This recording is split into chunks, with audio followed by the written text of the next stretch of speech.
a respeito das visões que existem na igreja sobre o arrebatamento. Falamos na primeira quinta-feira. Sendo um pontinho vermelho, né? É isso mesmo. Então, na segunda-feira, na primeira quinta-feira, falamos sobre os pré-tribulacionistas, que acreditam que o arrebatamento será antes da grande tribulação, que é um período de grande tribulação que se prevê que durará 7 anos no governo do anticristo. Os pós-tribulacionistas que vimos a semana passada, eles acreditam que a igreja vai passar por todos os 7 anos do governo do anticristo, e só depois do 7º ano, com a volta final de Jesus dos céus para julgar o anticristo e o falso profeta, a igreja vai se encontrar com o Senhor dos ares. Então, esta é uma segunda visão. E a terceira são a dos tribulacionistas, ou mídio, mesotribulacionistas, que acreditam que no período de 7 anos, haverá no meio dos 7 anos uma interrupção com o arrebatamento da igreja. Então, o arrebatamento da igreja não estaria nem no começo dos 7 anos, nem no final dos 7 anos, mas no meio dos 7 anos. E nós começamos então a abordar com vocês o quê? Que quando nós pegamos a narrativa de Apocalipse, porque Apocalipse nos foi dado, eu vejo, minha forma de ver o Apocalipse é como se Deus, querendo organizar as profecias do Velho Testamento sobre a volta de Jesus, ele vai justamente o quê? Colocar uma ordem nos eventos que antecedem a volta de Jesus. Então, quando você chega no livro de Apocalipse, do capítulo 6 até o capítulo de número 20, do capítulo 6 até o capítulo número 20, tudo isso ocorre em 7 anos. A narrativa, entenda isso, a narrativa de Apocalipse, do capítulo 6 ao capítulo de número 20, ocorrerá num período de 7 anos. Por quê? Começa a narrativa do livro de Apocalipse falando sobre o surgimento, eu costumo dizer, do personagem mais importante no cumprimento das profecias do fim dos tempos, que é a pessoa do anticristo.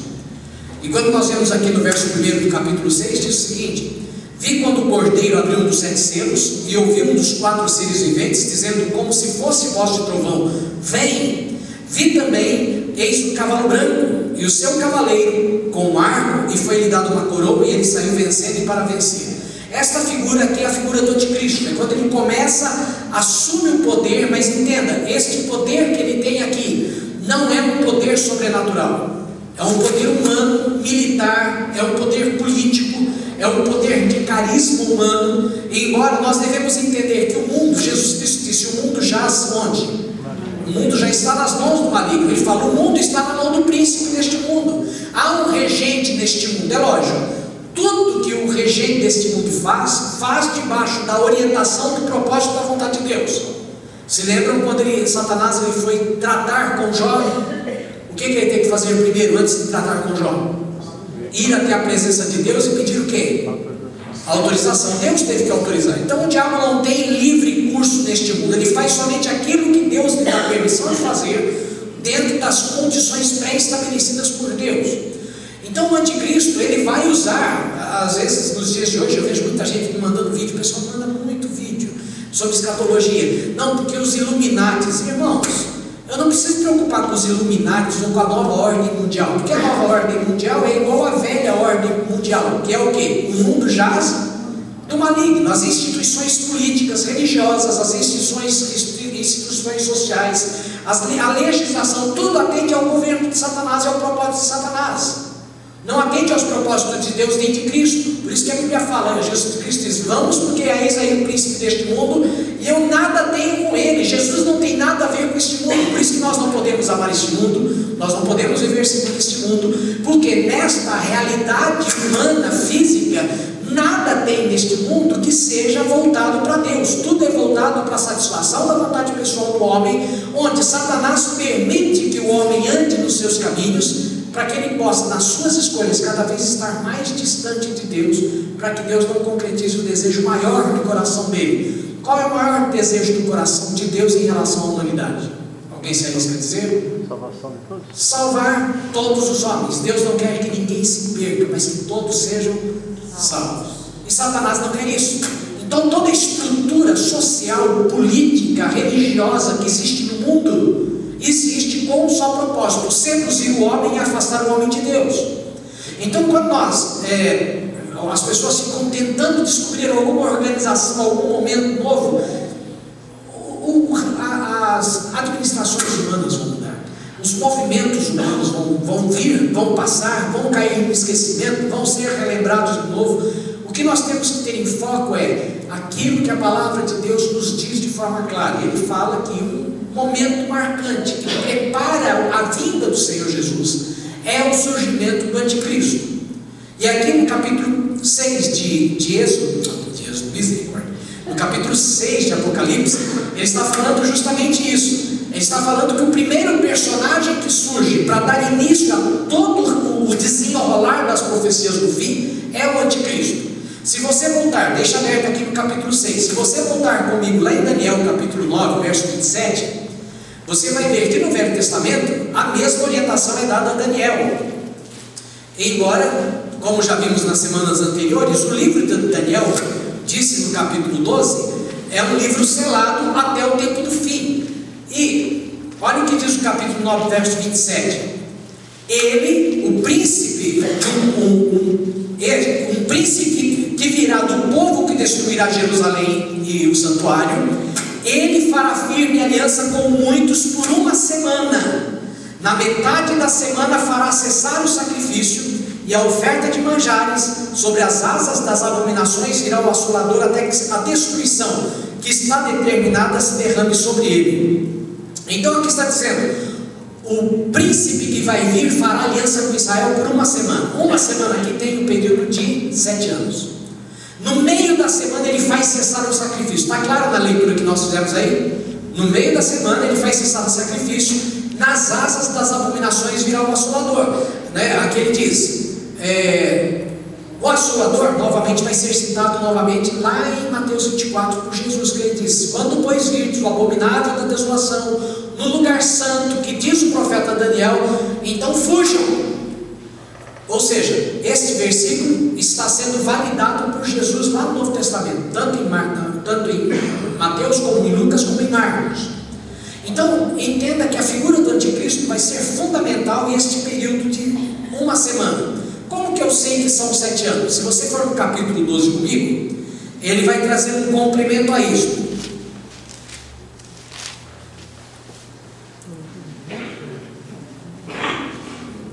Olha o que diz o verso 11 do capítulo 12 de Daniel. Depois do tempo em que o costumado sacrifício for tirado, o que diz o verso 27 do capítulo 9? Que no meio da semana ele tirará o quê? O sacrifício. Não é isso que está escrito lá? E aqui diz: depois do tempo em que o costumado sacrifício for tirado, e posta a abominação desoladora, haverá ainda 1290 dias. Ou seja, 3 anos e meio. Então está falando lá que ele fará aliança por uma semana, e aqui ele está dizendo que depois que for interrompido o sacrifício no santuário, haverá ainda 1290 dias. É curioso o que diz o verso 12: bem-aventurado o que espera e chega até 1335 dias. É como que falando, se você chegou até 1290 dias, espera só mais um pouquinho, porque dentro de 60 dias o negócio acaba. É como que falasse, a cronologia, que não é exatamente, olha, começou o cronômetro, mas é no sentido que há uma proximidade para mais para menos desses dias, mas são dias, são meses, são poucas diferenças de tempo. Então voltando lá para Apocalipse agora, deu para entender ali a questão de uma semana. Depois que o costumado sacrifício for tirado, restará o quê? Ainda 1290 dias, 3 anos e meio. Então voltando lá para Apocalipse, a questão dos tribulacionistas é, eles acreditam que por causa dessa descrição de que o anticristo retirará o sacrifício, sentará no trono, sentará no santuário de Deus, como diz Paulo em 2 Tessalonicenses 2, e assumirá como único Deus, e destruirá e despojará ou destituirá todos os outros deuses. Ele, neste momento, ele está assumindo esta posição do abominável da desolação. Até aqui estamos bem? Nesse momento ele é o abominável da desolação. E aqui Daniel está dizendo que a partir desse momento sobra 3 anos e meio. O que diz Apocalipse? Então os tribulacionistas acreditam que nos 3 primeiros anos e meio a igreja estará na terra, certo? Eles acreditam que nos primeiros 3 anos e meio a igreja estará na terra. ela não será arrebatada nem antes dos 7 anos, nem depois dos 7 anos, mas no meio dos 7 anos. Daí quando nós começamos a ver a narrativa de Apocalipse, você vai perceber, será que a igreja está na terra? Porque se o capítulo 1, capítulo 6, verso 1 de Apocalipse está traçando uma ordem cronológica de eventos, por que é uma ordem cronológica? Você percebe que começa, no verso 1 diz o quê? Vi quando o cordeiro abriu o quê? Um dos 7 selos, beleza? Ele abriu um dos selos. No verso 3 já diz, quando abriu o quê? O segundo selo. Você chega no verso 4, quando abriu o quê? O terceiro. Há uma sequência de eventos numerada, uma cronologia de eventos. Então o primeiro selo não acontece depois do 7º selo. O primeiro selo é o primeiro selo. É algo bem simples de entender, concorda comigo? Não tem mistério nisso. Quando você chega aqui no capítulo 6, verso 9, você descobre o quê? Que o 4º selo mostra a visão dos mártires que estão nos céus. E no verso 10 diz, clamaram em grande voz dizendo, até quando, ó soberano Senhor e verdadeiro, santo e verdadeiro, não julgas nem vingas o nosso sangue dos que habitam na terra? Então a cada um deles foi dada uma vestidura branca, e lhes disseram que repousasse ainda por pouco tempo, até que também se completasse o número dos seus conservos, e seus irmãos que iam ser mortos, como igualmente eles foram. Ou seja, no 5º selo estarão morrendo pessoas que fazem parte da igreja, e indo para o céu para completar as fileiras dos mártires, segundo esse texto. O que você acha? Pense a respeito. A lógica da narrativa do texto é, quando você chega no capítulo 7, aqui já é a visão do 6º selo. Na visão do 6º selo, veja o que diz o verso 9, depois destas coisas, vi uma grande multidão, que ninguém podia enumerar, de todas as nações, tribos, povos, línguas, em pé diante do trono e diante do cordeiro, vestidos de vestiduras brancas. O que diz que os mártires estão vestidos, foi dado a eles vestirem de uma vestidura o quê? De uma veste branca. Aqui diz também que este mesmo grupo de todas as nações, línguas, povos e nações estão de pé diante do trono de Deus, vestidos de vestiduras brancas, com palmas nas mãos, e clamavam em grande voz, dizendo, ao nosso Deus, que se assenta no trono e ao cordeiro pertence a salvação. E aí vem todo o cântico. Verso 13, um dos anciãos tomou a palavra dizendo, estes que se vestem de vestiduras brancas, quem são e de onde vêm? E respondi, meu Senhor, tu sabes. Nós paramos aqui a semana passada. Ele então me disse, são esses os que vêm de onde? Da grande tribulação, e lavaram suas vestiduras e alvejaram onde? No sangue do cordeiro. Ou seja, qual é o único grupo no mundo que pode entrar nos céus porque as suas roupas foram lavadas pelo sangue do cordeiro? A igreja.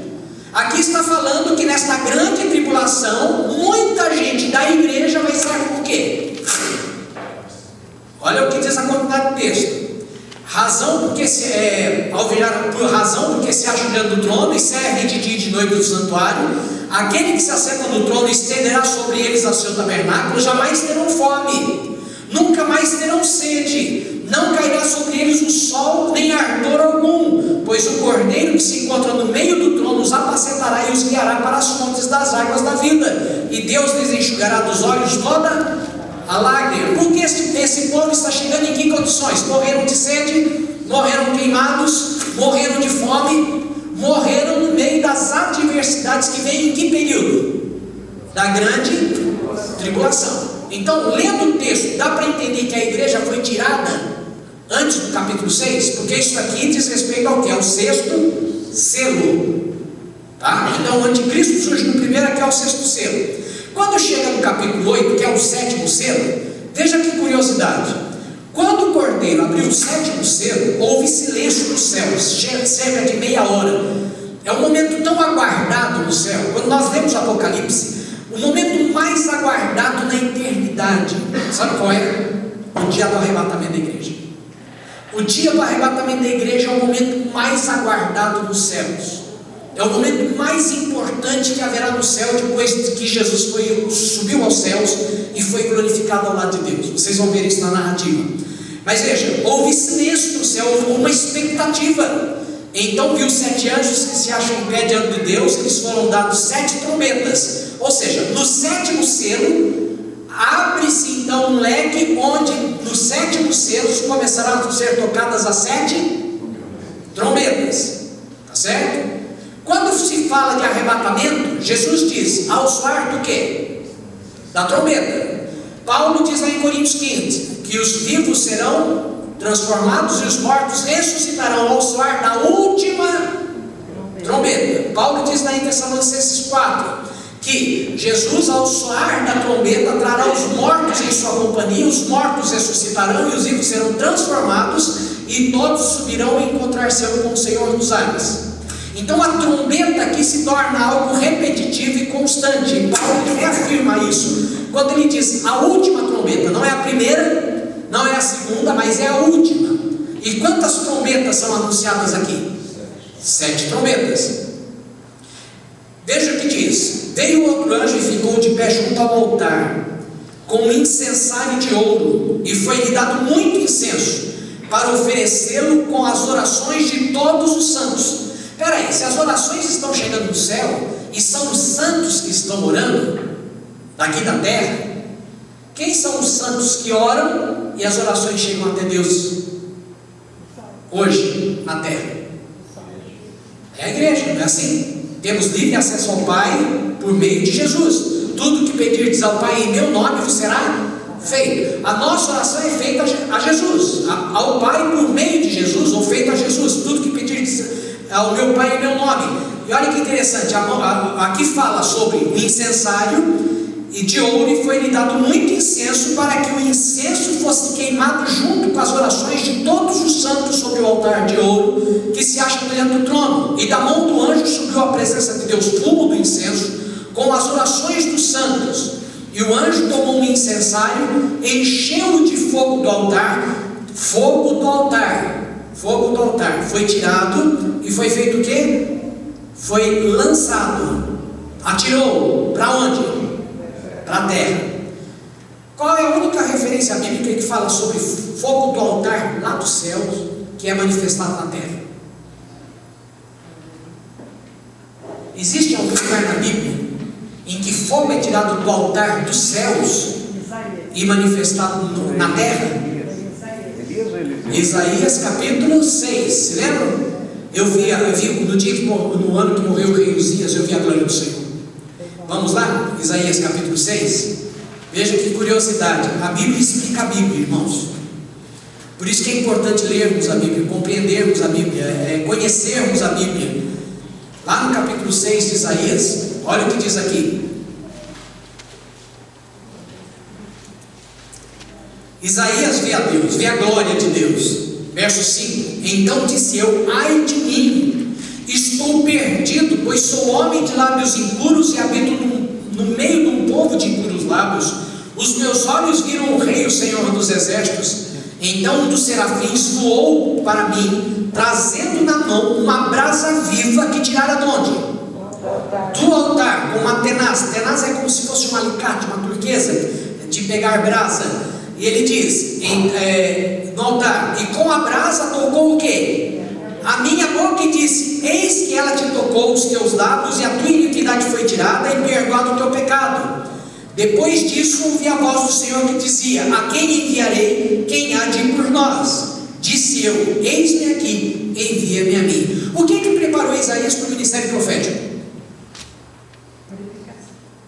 A santidade de Deus, que foi revelada por meio do quê? Da brasa tirada no altar, que tirou a iniquidade de quem?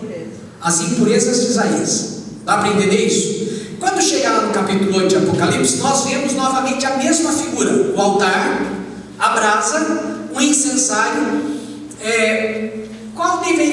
Quais seriam as duas orações mais repetitivas que deveriam ser feitas pela igreja nesses últimos 2 mil anos? Oração pela volta, né? Uma está lá no final de Apocalipse. Qual é? O Espírito diz, ora, vem. E a igreja diz o quê? Vem, vem Senhor, vem. Então isso deveria ser uma oração nossa, vem. Isso é importante. Jesus ensinou alguma coisa a respeito desta questão? Na oração dominical, se lembra? Pai nosso que estás no céus, venha a nós o quê? O teu reino. O que é vir o reino de Deus? É justamente essa manifestação de Cristo, essa manifestação, a volta de Jesus para que ele assuma o seu lugar de governo. Jesus diz: deve haver no coração do crente um anseio para que este reino de Satanás seja destruído pelo poder de Deus, para que Deus possa instaurar na terra o reino de quem? O reino de Cristo, que é o reino dos reis, Senhor dos senhores. Amém? Até aqui dá para concordar nisso? Então veja, desde sempre tem sido feita oração: venha a nós o teu reino. E aqui no caso, quando você chega em Apocalipse capítulo de número 8, você vê justamente o que? A igreja, a quem é dado esta brasa que é lançada ali? É lançada sobre os moradores da terra? É lançada sobre os habitantes da terra? O anjo tomou o incensário, verso 5, e fogo do altar e atirou à terra, e houve trovões, vozes e relâmpagos. Então os 7 anjos tinham 7 trombetas, preparando-se para tocar. Aqui, o que eu entendo, isso é uma interpretação minha, tá? É que este daqui será o momento em que Deus purificará a igreja. Purificará a igreja e preparará a igreja para o arrebatamento. E ela deve estar se preparando, não só no sentido de se aperfeiçoar, mas de cumprir a sua missão. Porque antes da volta de Jesus, Deus quer salvar pessoas? Sim. Deus quer salvar pessoas? A igreja do jeito que está hoje, ela está preparada para conduzir pessoas ao conhecimento de Cristo? O que é pior, a igreja, na sua maioria hoje, está preparada para a volta de Jesus? Não? O que falta para a igreja de hoje? Santidade e poder. Poder para testemunhar, poder para cumprir o seu papel missionário e santidade. Porque o mundo olha para a igreja hoje e fala: não tem diferença nenhuma da igreja do mundo. Porque tudo que tem no mundo tem dentro da igreja. O caráter das pessoas da sociedade é igual ao caráter dos crentes. Eu me lembro quando me converti 40 anos atrás, que o pessoal contratava crente porque crente era honesto. Hoje as pessoas falam que a pessoa fala: eu sou crente, não contrata mais, porque crente dá mau testemunho, crente é desonesto, crente é infiel. Então é uma coisa perniciosa isso. Agora, se você deixar aberta a sua Bíblia aqui, por que a importância da santificação? Por que a importância desse visitar de Deus? Abra comigo em 1 Pedro. Quando você chega no verso número 12, ele diz o seguinte: amados, capítulo 4, perdão, 1 Pedro 4, 12. Amados, não estranheis o fogo ardente que surge no meio de vós, destinado a provar-vos como se alguma coisa extraordinária estivesse acontecendo. Ele está falando sobre o que? Adversidades, provas, sofrimento, angústias. Pelo contrário, alegrai-vos na medida que sois coparticipantes do sofrimento de Cristo, para que também na revelação da sua glória vos alegreis exultando. Agora preste atenção o que diz o verso 17: porque a ocasião de começar o juízo pela casa de Deus é chegada. E olha a seriedade disso: se primeiro vem por nós, qual será o fim daqueles que não obedecem ao Evangelho de Deus? Quem que Deus, antes de tratar com a humanidade, Deus vai ter que colocar o que em ordem? A sua igreja. Deus vai ter que santificar a sua igreja. Deus vai ter que purificar a igreja. Porque é mais ou menos assim: eu como pastor, eu tenho um filho corrupto, mau caráter, irresponsável, com testemunho péssimo, e chego para você e falo: você tem que dar educação para o teu filho. O que você vai falar para mim? Você não tem autoridade para falar isso, porque você não faz isso nem com o teu, por que eu tenho que fazer com o meu? Que direito você tem de lidar com o meu filho? Ou de me corrigir quando você não cuida nem do teu? Deus vai ter que purificar a igreja antes do arrebatamento? E onde começa o julgamento de Deus, o juízo de Deus? Começa conosco.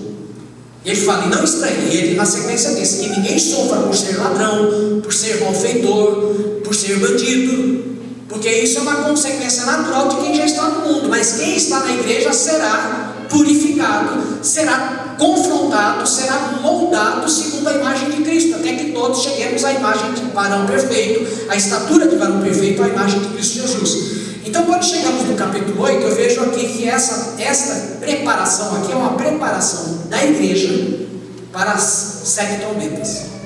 o que vai acontecer na sequência. Então daí vem a primeira trombeta, a segunda, a terceira, a quarta. Nós não vamos falar das trombetas, mas agora eu quero que você preste atenção na nona trombeta. A nona trombeta ela vai ser diferente de tudo o que aconteceu até então, porque pela primeira vez começará a haver uma manifestação sobrenatural espiritual sobre a humanidade. Porque uma das grandes dúvidas da humanidade é o quesito espiritual, de não se ver, de não se tocar, de não se apalpar, tanto das trevas como da luz. E olha o que diz o capítulo 9: o quinto anjo tocou a quinta trombeta. Duas trombetas, é a terceira trombeta, faltam duas para o arrebatamento aqui. O quinto anjo tocou a trombeta e viu uma estrela caída do céu na terra, e foi-lhe dada a chave do poço do abismo. O texto dá a entender que é uma estrela, meteoro, cometa, asteroide. É isso que dá a entender? Caiu uma estrela dos céus, com uma chave na mão. Estrela tem chave? Chave do abismo. Aqui é uma conotação específica, tanto é que fala no final. Veja, e abriu o poço do abismo, e subiu fumaça do poço, como fumaça de grande fornalha, e como fumaceira saiu do poço, escureceu-se o sol e o ar. Também da fumaça saíram gafanhotos para a terra, e foi-lhe dado o poder que tem os escorpiões da terra. E foi-lhes dito que não causasse dano à erva da terra, nem a qualquer coisa verde, nem a árvore alguma. Tão somente estes seres que sairão deste abismo, causarão danos a quem? Aos homens que não têm o quê? A marca da besta.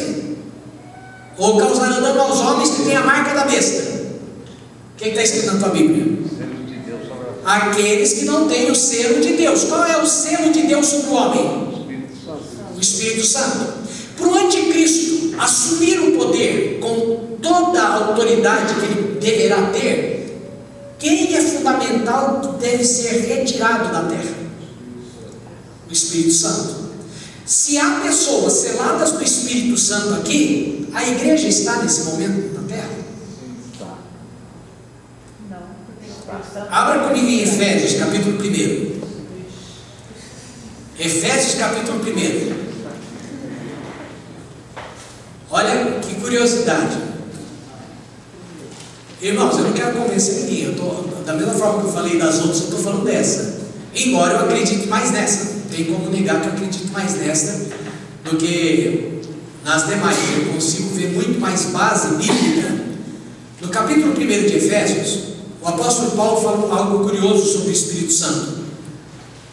Ele vai falando que somos escolhidos, somos separados, e chega no momento que ele diz, verso 12: a fim de sermos para o louvor da glória, nós os que de antemão esperamos em Cristo, em quem também vós, depois que ouviste a palavra do Evangelho, da vossa salvação, tendo nele também crido, fostes o quê? Selados. Com o que o crente é selado? Com o Santo Espírito da promessa, que é o penhor da nossa herança. E até quando este selo vai estar valendo sobre a nossa vida? Até ao resgate da sua propriedade. O que garante que você é propriedade de Cristo?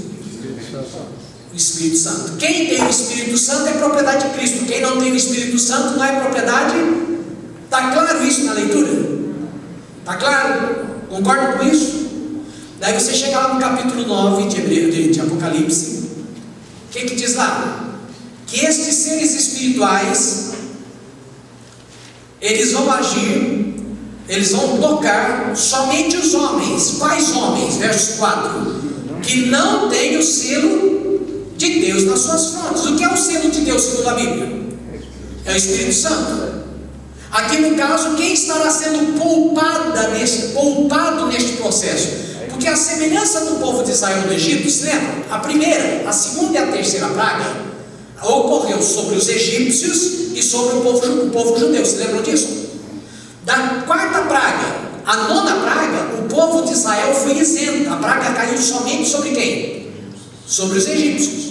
A mesma coisa acontecerá aqui. Quem estará sendo poupado? O primeiro selo, o segundo, o terceiro, até o sétimo selo. A igreja, segundo essa narrativa, está aqui e está sofrendo junto com quem? Com a humanidade. Toca a primeira, a segunda, a terceira e a quarta trombeta. Onde está a igreja? No mundo, e estamos sofrendo junto com a humanidade. Chega na quinta trombeta, o que diz? Agora, aqueles que têm o selo serão poupados. Mas como que eu estou falando que são seres espirituais? Olha o que diz o texto. Foi-lhes dado também que não os matassem, ou seja, esses seres não vão matar os homens, e sim os atormentassem durante 5 meses. E o seu tormento era como o tormento de escorpião quando fere alguém. A dor será tanta naqueles dias que os homens buscarão a morte e não a acharão. É como se Deus falasse para a morte: morte, você não vai agir nesses 5 meses. Esses 5 meses o homem vai ter que sofrer essa aflição espiritual. E diz: também terão ardente desejo de morrer, mas a morte foge deles. E aqui ele vai falar sobre os aspectos dos gafanhotos. Eram semelhantes a cavalos preparados para a peleja. Às vezes, por causa dessa simbologia, fala: não, isso aqui é tudo fictício. Não, nós temos que entender que João estava vendo esses seres.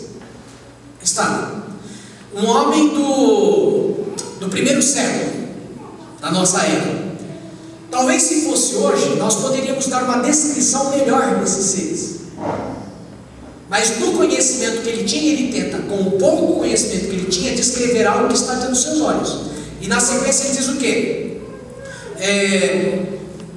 Veja o que diz, verso 9: tinham couraças como couraça de ferro, o barulho das suas asas que faziam era como barulho de carros e muitos cavalos quando correm a peleja. Tinham ainda caudas como escorpiões e ferrões. Nas suas caudas tinham poder para causar dano aos homens por 5 meses. Agora presta atenção no verso 11: e tinham sobre eles como seu rei o anjo do abismo. Percebem que é um ser espiritual? Cujo nome em hebraico é Abaddon e em grego é Apolion. Estes seres aqui têm conotação espiritual ou é uma estrela que caiu do céu? Lembra o que Jesus Cristo disse? Eis que vi Satanás caindo dos céus como estrela. Você lembra disso? Então é um ser espiritual que virá para esse determinado fim. É um demônio, terá como nome Abaddon ou Apolion. Ele estará à frente desta casta de demônios, e esses demônios vão ter acesso aos homens, todos os homens que não têm o selo, a marca do Espírito Santo. Se a marca do Espírito Santo é a marca do cristão, a igreja vai estar aqui nesse período. Eles só não podem tocar os que estão selados. Os selados estarão onde? Aqui. Beleza? Dá para entender isso? Daí você vem na sequência. Daí tem a sexta trombeta e chega no capítulo 11. O capítulo 11 e o capítulo 12 falam sobre o arrebatamento da igreja. Por quê? O capítulo 11 e o capítulo de número 12 estão colocados dividindo como divisor de águas no governo do anticristo. Do capítulo 6 até o capítulo 11, o anticristo é um líder político, é uma pessoa de influência, tem poder militar, mas ele ainda não tem o poder dado por Satanás ainda. Ele não recebeu todo esse poder.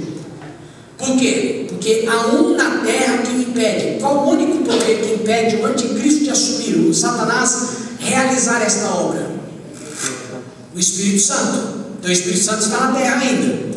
Olha o que diz. Veja que curioso o verso 1 do capítulo 11. Foi-lhe dado um caniço semelhante a uma vara, e também foi-lhe dito, presta atenção nisso: dispõe-te e mede o santuário de Deus e o seu altar, e mede também quem? Mede o santuário de Deus, mede o altar de Deus, e mede também quem? Os que nele adoram. Como que você mede uma pessoa? A Bíblia fala de medir pessoas? De alguma escala de medição de pessoas? A Bíblia fala. Abra comigo de novo em Efésios capítulo 4. Efésios 4. Olha o que diz lá.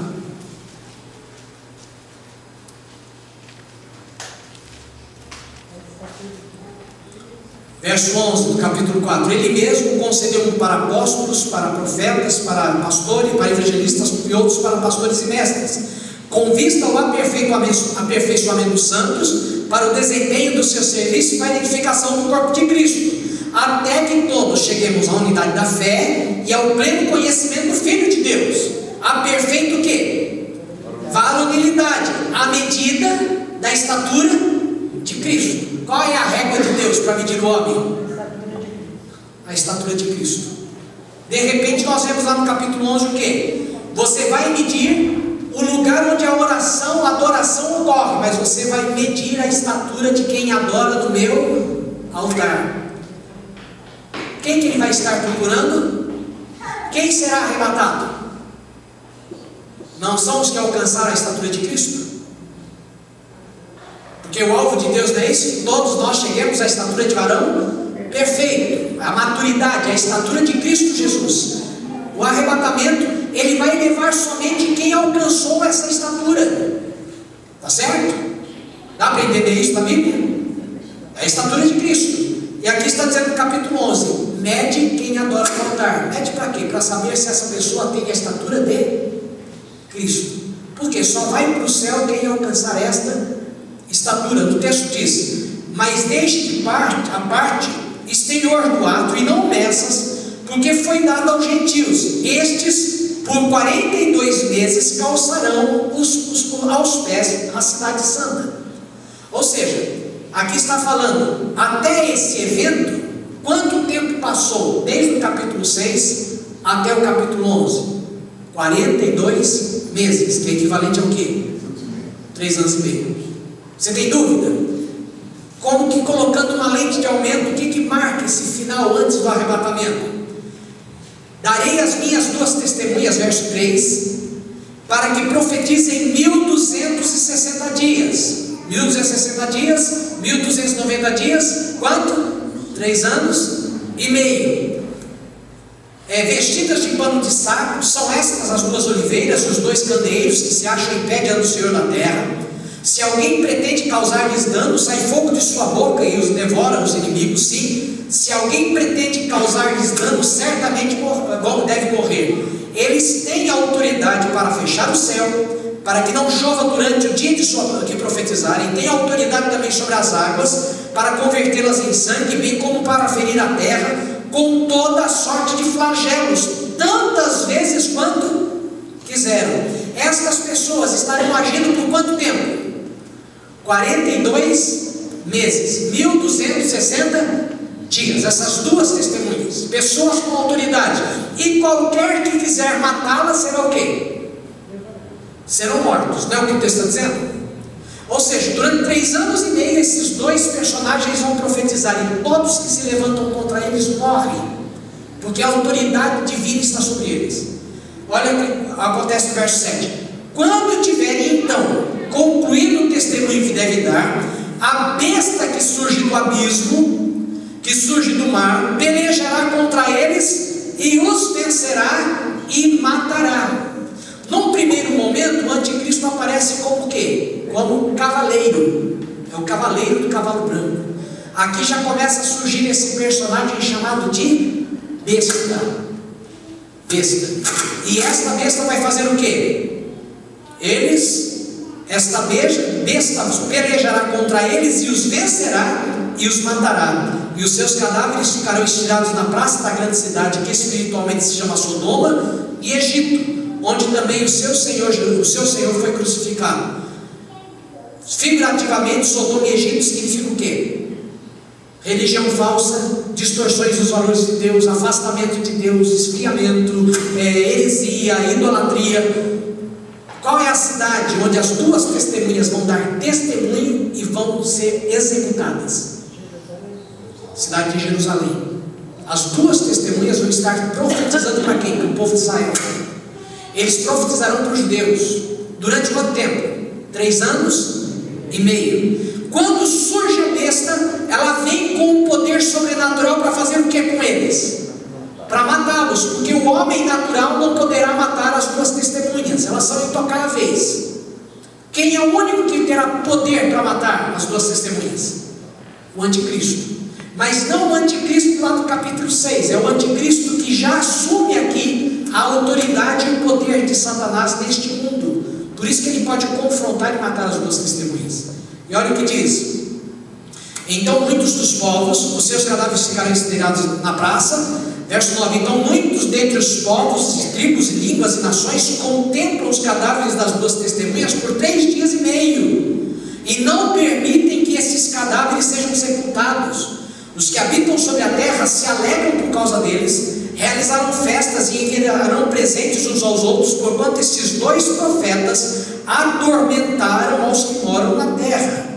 Mas depois dos 3 dias e meio, o Espírito de vida, vindo da parte de Deus, neles penetrou, e eles se ergueram sobre os seus pés, e aqueles que os viram, aqueles que o viram, sobreveio um grande medo, e as duas testemunhas ouviram uma voz do céu, vinda do céu, dizendo-lhes: subi para aqui. E subiram ao céu na nuvem, e os seus inimigos as contemplaram.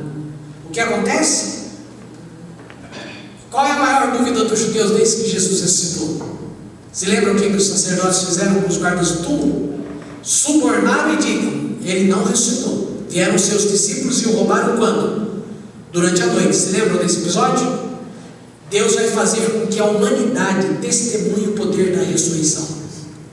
3 dias e meio aqueles homens vão ficar dispostos em praça pública. Que é interessante, isso não poderia ter acontecido em 1800, nem no ano 600, nem em 1900.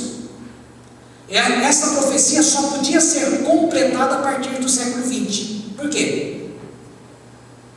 Qual a única maneira dessa profecia se cumprir?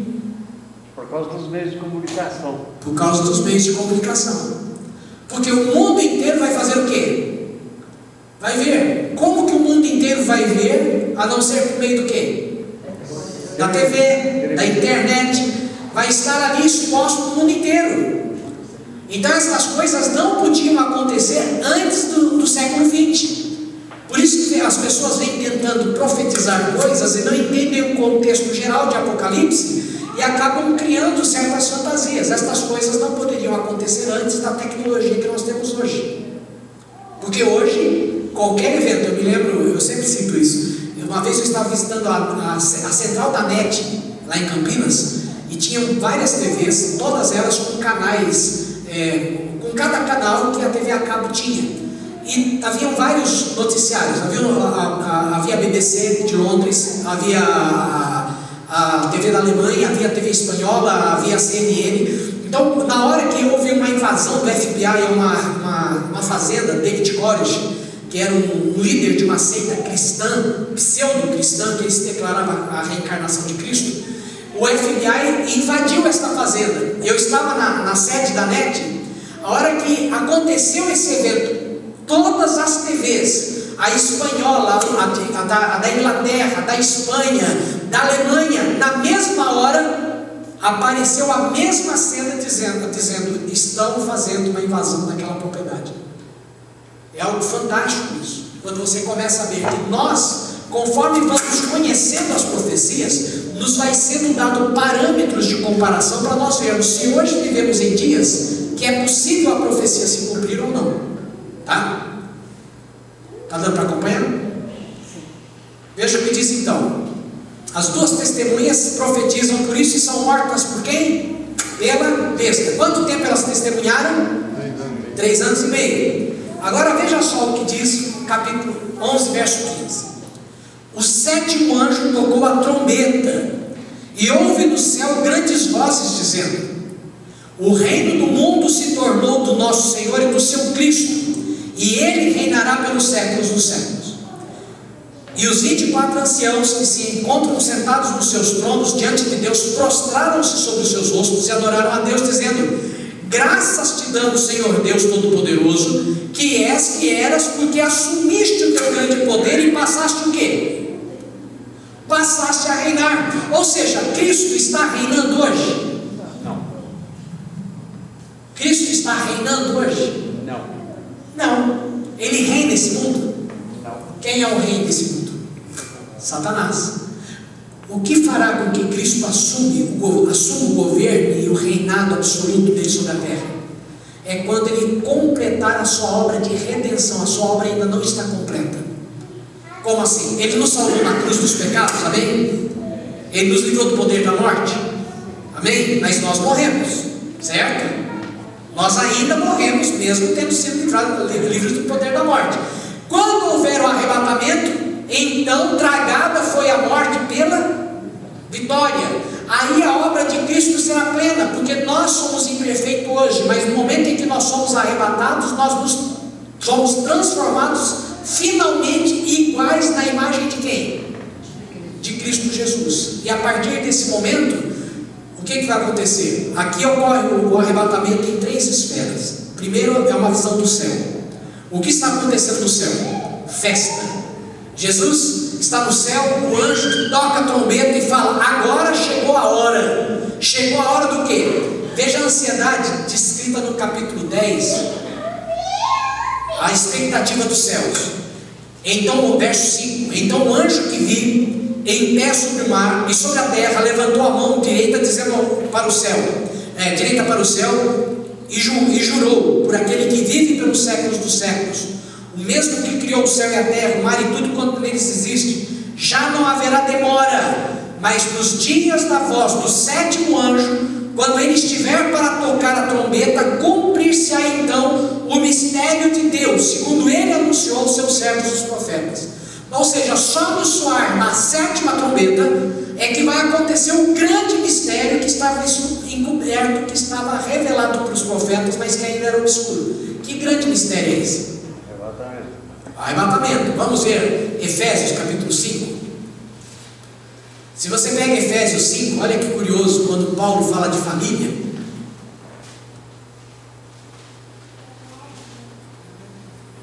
No verso 31 e verso 32 ele diz: eis porque deixará o homem, 5, 31 e 32, eis porque deixará o homem a seu pai e a sua mãe, e se unirá à sua mulher, e se tornarão os dois uma só carne. Grande é este mistério. Daí fala, ok, o casamento é um grande mistério? Não, Paulo diz, mas eu não me refiro ao homem e à mulher, mas me refiro a quem? A Cristo e a igreja. Lá no capítulo 10, então o anjo fala: está faltando pouco para se cumprir o que? O grande mistério. Qual é o grande mistério? Cristo e a igreja. Daí você chega no capítulo 11, vamos lá de novo de Apocalipse. Na dimensão dos céus, o que está acontecendo?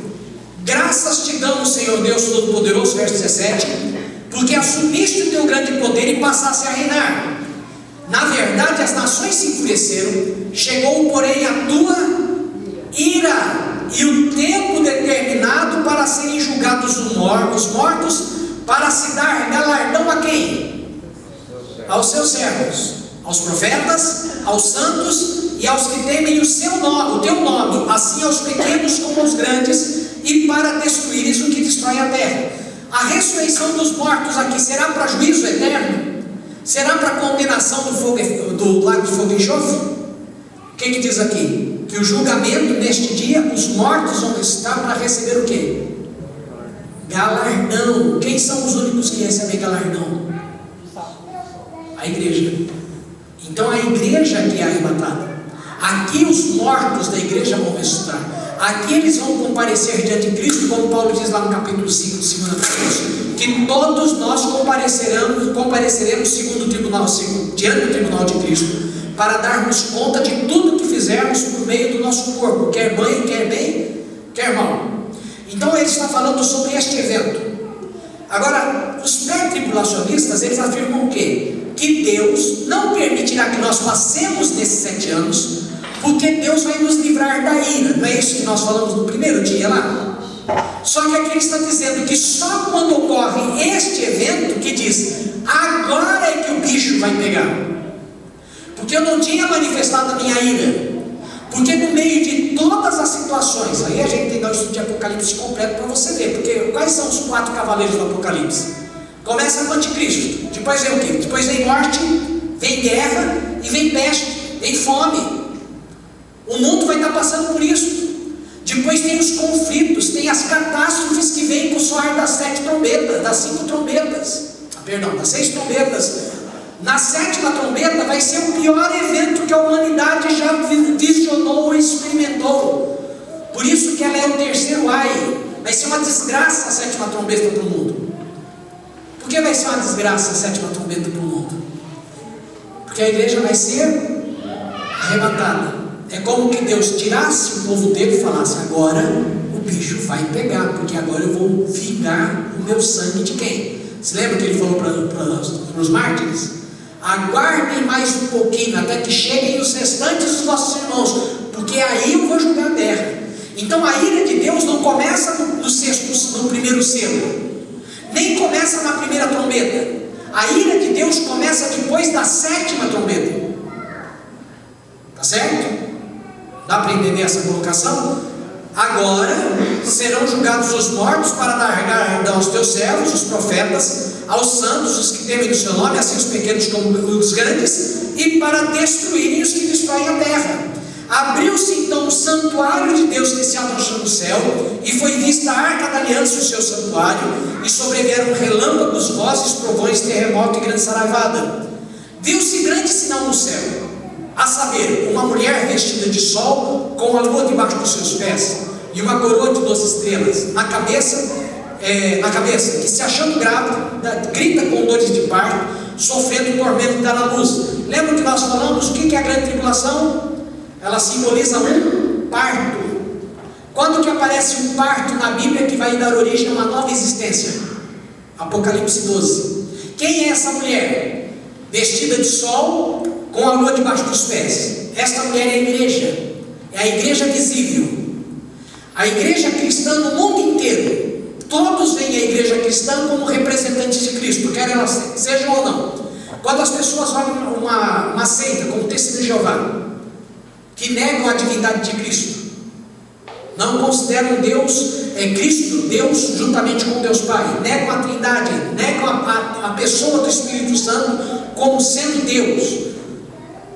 Para o mundo, o Testemunho de Jeová é cristão? Para o mundo que não conhece o Evangelho, é cristão? Certo? E se pegar os mormons?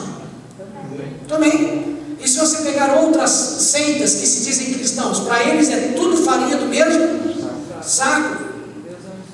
Deus é um só, Deus é o mesmo Deus, e não é. A prática é diferente. Então para quem não tem o discernimento de Deus, tudo é a mesma coisa.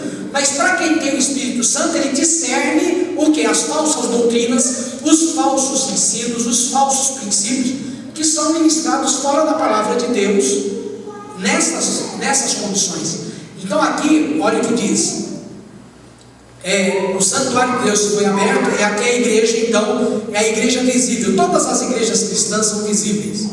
O cristianismo, por meio de suas igrejas, seja pentecostal, tradicionais, neopentecostais, igrejas católicas ou qualquer outra seita que advenha por aí, o que o mundo vê? É a igreja de Cristo. Esta igreja, de uma forma ou de outra, exerce a autoridade no mundo? A igreja cristã no mundo hoje exerce a autoridade? Exerce, pode, não todas, mas a igreja de Cristo ainda é sal da terra? Ainda é luz do mundo? Então esta igreja, tanto é que ela é vestida de luz, ela está com a lua debaixo dos pés. Debaixo dos pés a lua significa trevas, sol significa luz. A luz está sobre esta mulher tem autoridade sobre as trevas. E o que acontece? Viu-se também outro sinal no céu, eis um dragão grande vermelho com 7 cabeças, 10 chifres e na cabeça 7 coroas. A sua cauda arrasta a terça parte das estrelas dos céus. Estão vendo aqui falando sobre estrelas dos céus? Aqui não está falando de estrelas, meteoros, asteroides, cometas. Está falando o quê? De demônios, de espíritos, seres celestes que caíram. O dragão se deteve em frente à mulher que estava para dar à luz, a fim de lhe devorar o filho quando nascesse. Nasceu-lhe um filho varão, que há de reger todas as nações com cetro de ferro, e o filho foi o quê? Arrebatado para Deus até o seu trono. Essa é a dimensão terrestre. O que acontece aqui? A igreja visível tem dentro dela um feto. Dentro da igreja visível está a igreja gloriosa, a igreja triunfante, a igreja que será arrebatada. Todos que frequentam a igreja CPI serão arrebatados? Não. Mas todos que frequentam a igreja CPI são chamados de membros dessa igreja, e são, quando o mundo vem falar, você frequenta aquela igreja. Percebe? As pessoas podem se identificar com uma denominação, podem se identificar com uma igreja, com uma prática religiosa, mas nem todos que estão dentro de uma igreja ou de uma denominação têm identificação com Cristo. Somente quem nasceu de novo, somente quem é nova criatura, somente aqueles que nasceram para Cristo, ressuscitaram com Cristo, estão com Cristo, dependem de Cristo. E onde estes estão? Esses que têm compromisso com Cristo, que receberam Jesus como Senhor e Salvador, eles estão dentro de onde? Da igreja visível. E quem dá autoridade para a igreja visível é justamente essas pessoas que estão no meio delas. Mas quando a igreja, quando houver o arrebatamento, quem vai sair de dentro da igreja? Somente quem tem o selo do Espírito Santo. Você lembra das parábolas das 10 virgens? Todas eram noivas, eram 10, todas noivas, você lembra disso? Todas estavam vestidas de noiva? Estavam. Todas tinham candeia? Todas tinham luz? Tinham luz. Qual a diferença das 10 então? 5 tinham óleo e 5 não tinham. O que simboliza o óleo na Bíblia? O Espírito Santo. O Espírito Santo é o penhor da nossa herança, a garantia da nossa herança. Por que 5 entraram e 5 ficaram de fora? Porque as 5 que ficaram de fora pareciam noivas, se vestiam como noivas, estavam preparadas dentro de conceitos humanos, mas elas não tinham o quê? O Espírito Santo. Dá para entender isso? E quando elas saem tentando encontrar o Espírito Santo, a porta se fecha. Quando elas voltam, Jesus Cristo diz: não vos conheço. Beleza? Aqui está falando que esta igreja é essa criança. Os católicos, a igreja católica, na Bíblia católica você vai encontrar isso aqui falando que é de Maria. O texto fala sobre Maria e que esta criança é Jesus. Não é. Tanto que o Apocalipse começa dizendo coisas que em breve devem acontecer. Não é coisas que já aconteceram, é coisas que vão acontecer no futuro. Quando João escreve aqui, Maria já tinha tido Jesus? Maria já havia morrido? Já. A igreja católica diz que ela não morreu, ela só dormiu. Depois do ano 60 ela foi assunta ao céu. Mas vamos lá, ano de 1960. Então veja, a igreja, aqui está falando sobre a igreja visível. Dentro dela tem a criança, que é a igreja triunfante, a igreja gloriosa. Esta igreja vai ser arrebatada. Vai sobrar muito crente. Igreja CPI vai estar assim de crente que vai ficar. Igreja Assembleia de Deus, Nazareno, Presbiteriano, vai ficar um monte de gente. Olha que curiosidade. Nasceu, pois, o filho varão, que há de reger as nações com cetro de ferro, e o seu filho foi arrebatado até o céu. A mulher, porém, a mulher o que? A mulher é instituição, a mulher é igreja visível, porém fugiu para o deserto, onde lhe havia Deus preparado um lugar para que nele a sustentem durante 1260 dias. Ou seja, depois deste evento, a igreja vai estar na terra. Qual igreja? As 5 virgens loucas.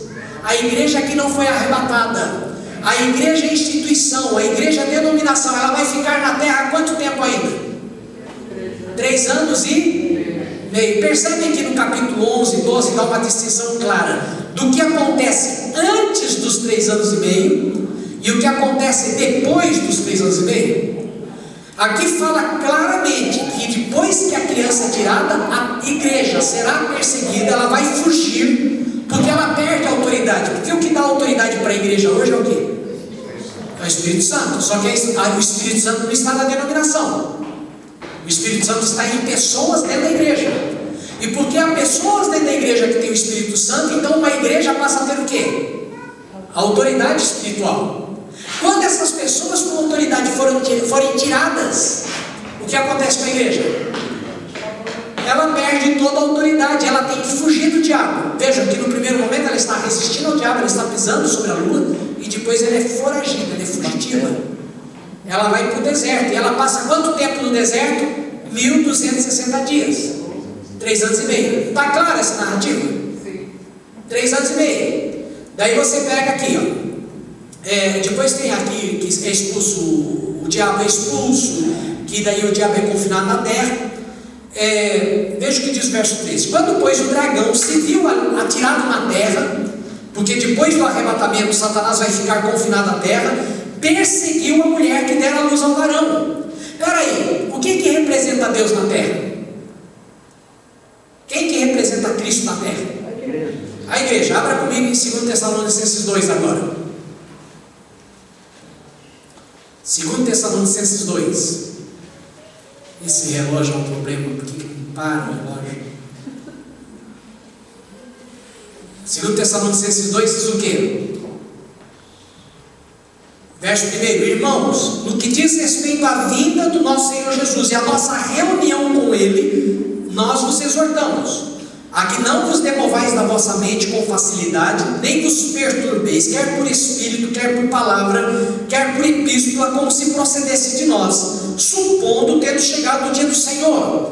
De modo nenhum vos engane, pois isto não acontecerá sem que primeiro venha a apostasia, o desvio da fé genuína, e seja revelado o homem da iniquidade, o filho da perdição, o qual se opõe e se levanta contra tudo que se chama Deus, ou é objeto de culto, a ponto de assentar-se no santuário de Deus, ostentando-se como se fosse o próprio Deus.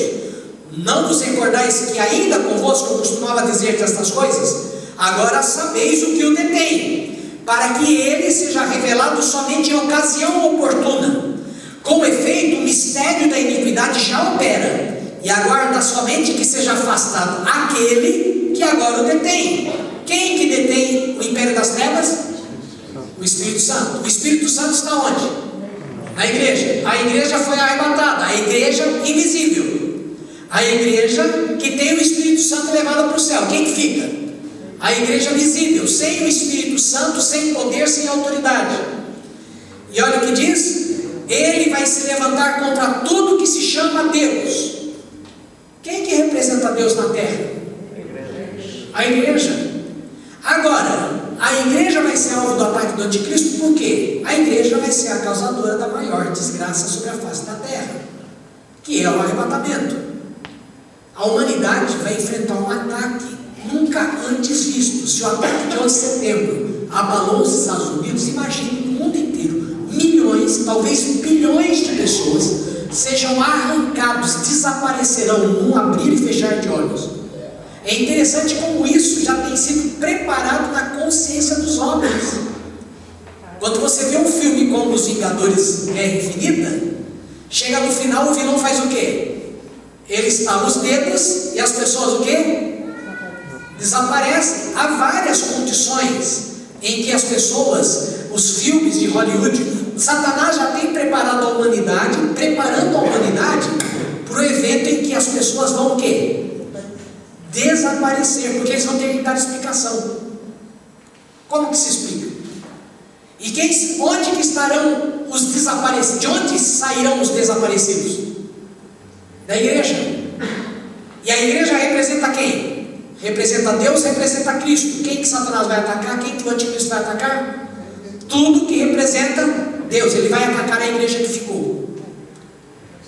E a igreja vai ser perseguida por 3 anos e meio.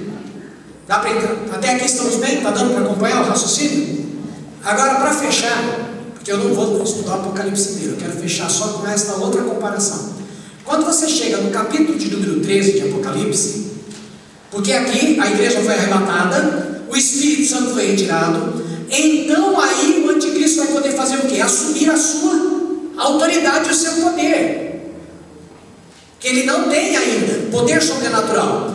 E aí, dentro da 7ª trombeta, o que acontece? Porque o capítulo 13, até o início do capítulo 14, estão dentro da última trombeta ainda.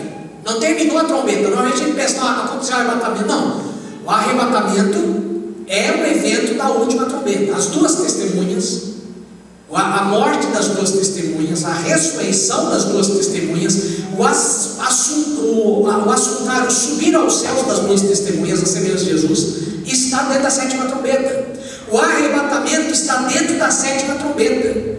E o que está dentro da 7ª trombeta?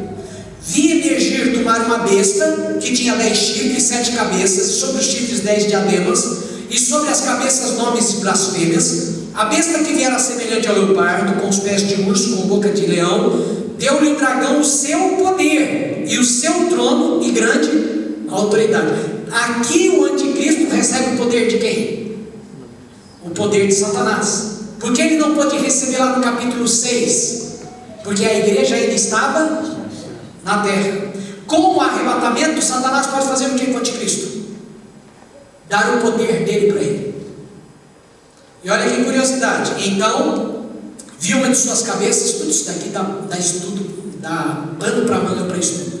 Então viu uma de suas cabeças como golpeada de morte, mas esta ferida mortal foi curada, e toda a terra se maravilhou seguindo a besta, e adoraram o dragão, a Satanás, porque deu a sua autoridade à besta. Também adoraram a besta, dizendo: quem é semelhante à besta? Quem pode pelejar contra ela? Por que a besta vai ter essa projeção mundial? Por causa das duas testemunhas. Porque ninguém conseguia matar as duas testemunhas. Quem vai matar as duas testemunhas? A besta, que é o anticristo.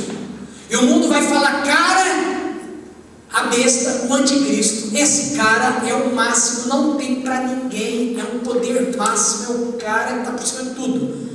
E olha o que diz na sequência: foi-lhe dada uma boca que proferia arrogâncias e blasfêmias, e autoridade para agir quanto tempo? 42 meses. Que significa o quê? 3 anos? Quando que o anticristo assume o poder sobrenatural de Satanás? Na metade da semana, na metade dos 7 anos. Está dando para acompanhar isso? E diz, olha que curioso, agora o verso 6: e abriu a sua boca em blasfêmia contra quem? Contra Deus, para difamar o nome. E difamar quem? O tabernáculo. Lembra no capítulo 11? Como começa o capítulo 11? Mede quem está onde? No santuário. Mede o santuário. Mede o santuário e mede quem nele adora. E aqui diz que o alvo da blasfêmia do anticristo vai ser contra Deus e contra o tabernáculo, a saber, quem? Está escrito aqui na tua Bíblia: os que habitam no céu. Quem foi morar no céu? A igreja arrebatada. Dá para entender essa cronologia? Então, daí você pensa: não, mas a igreja está no céu? Tá, agora vai comigo no capítulo 19, só para a gente fechar. Depois dessas coisas, daí sim, olha, daí vem a ira de Deus. A ira de Deus não caiu até ali, a ira de Deus começa. Depois vem a ceifa, a vindima, a colheita, a ceifa, a vindima. Depois vem os flagelos, os 7 flagelos.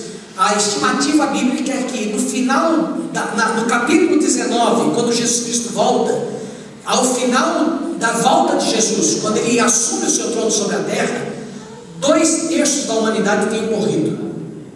2/3 da humanidade, seria equivalente hoje a aproximadamente 5 bilhões de pessoas morrerão nesse período de 7 anos. Período de 7 anos, 5 bilhões de pessoas morrerão.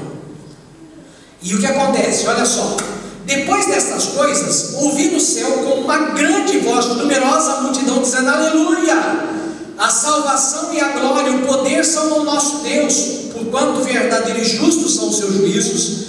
Pois julgou a grande meretriz que corrompia a terra e a sua prostituição, e das mãos dela vingou o sangue dos seus servos. Segunda vez disseram aleluia, e a fumaça do seu tormento sobe pelos séculos dos séculos.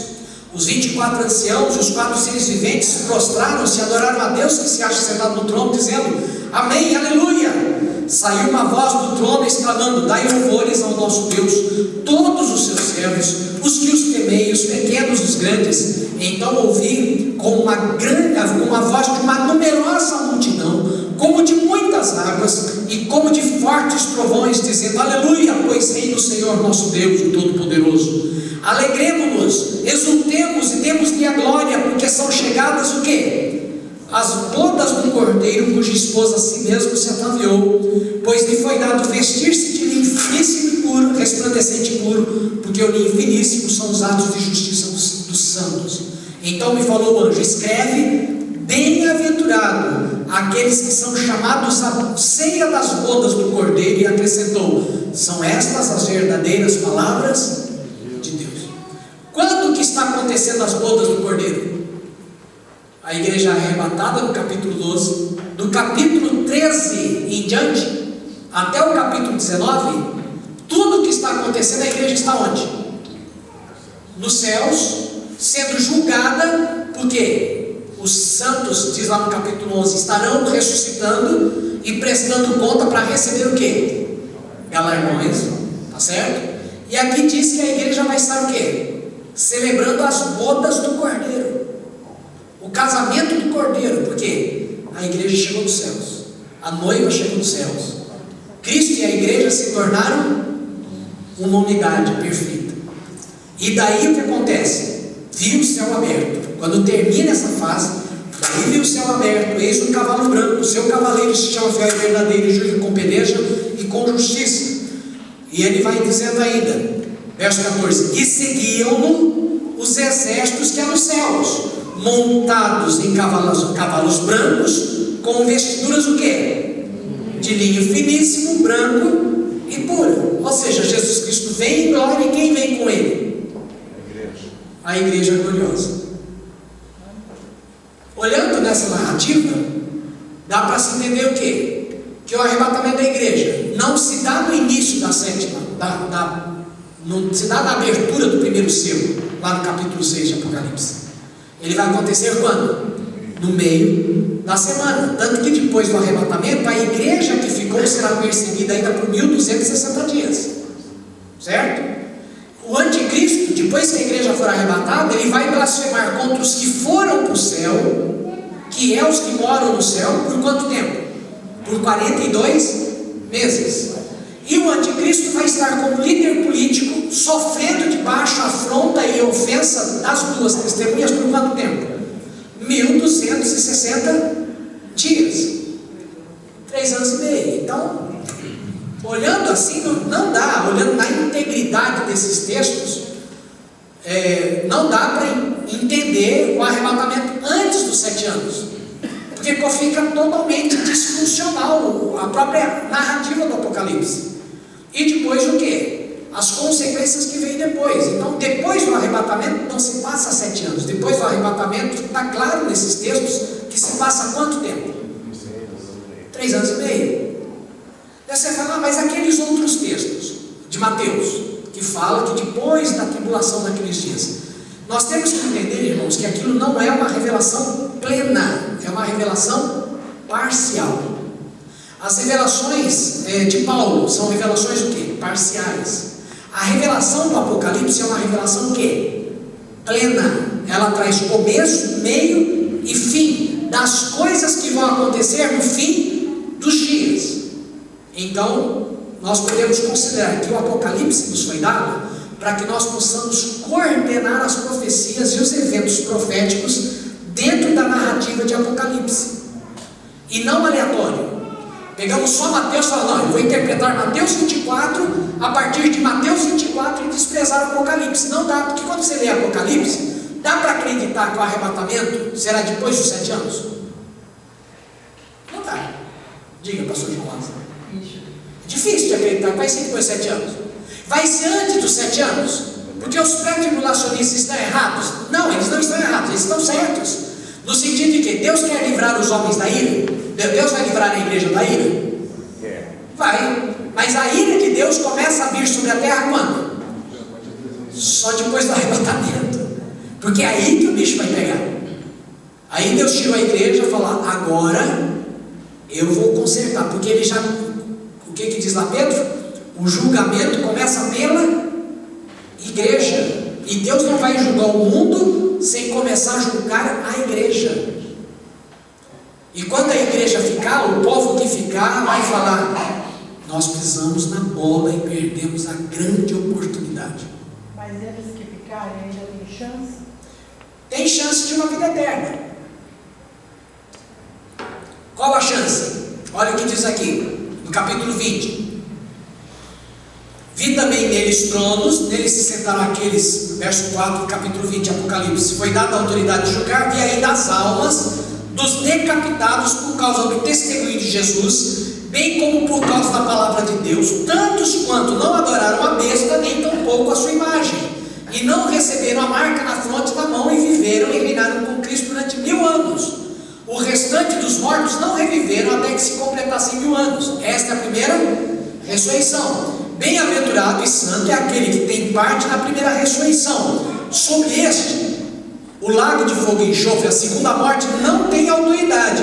Pelo contrário, estas pessoas que pagaram o preço de guardarem a fé, rejeitando o anticristo, não aceitando a marca da besta, nem o seu nome, nem adorando a besta, elas vão fazer o quê? Serão sacerdotes de Deus e Cristo e reinarão com eles 1000 anos. Há possibilidade para quem ficou de se acertar com Deus? Há. Só que ela não vai herdar com a igreja, porque a igreja já foi. Esse é um dos problemas de algumas interpretações, de achar que a igreja vai em 2 levas.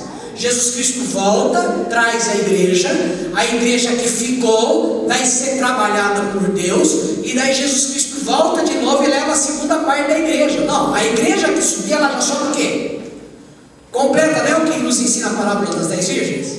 Essa possibilidade aí é a parte da escola. Sim. A parte da escola que fala do relatório parcial, aí fazer essa jogada de 2 tempos. Jesus Cristo volta, busca uma parte da igreja, daí fica o restolho, o segundo tempo do arrebatamento.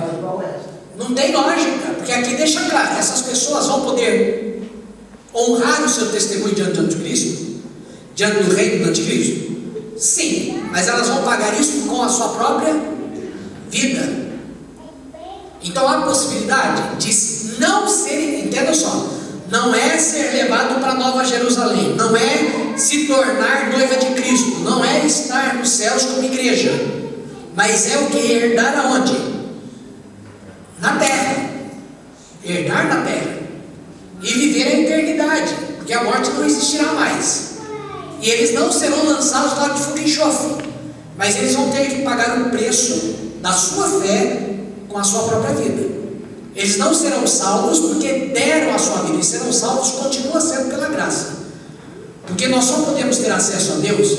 No Velho Testamento, o homem que havia salvação do Velho Testamento, para quem obedecia o quê? A lei. Mas toda a lei não era baseada na obra de Cristo, ainda que obscura.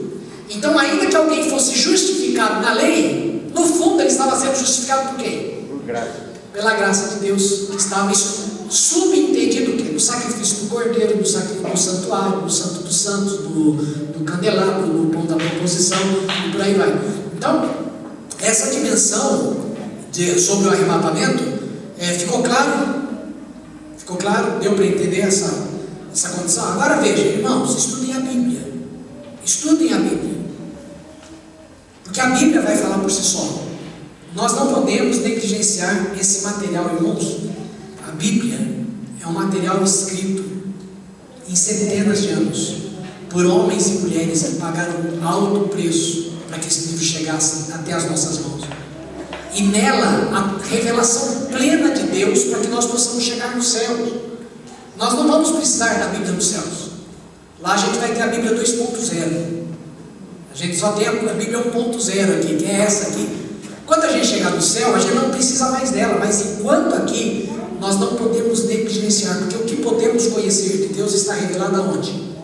Neste livro. O que você precisa para a tua salvação está revelado onde? Neste livro. O que você precisa para ser santo está revelado onde? Neste livro. O que você precisa fazer para agradar a Deus está aqui. E se nós não estudamos a Bíblia, o risco de não alcançarmos o final da jornada nos céus é muito grande. Por isso, se dedique a ler a Bíblia, se dedique a estudar. Pois não.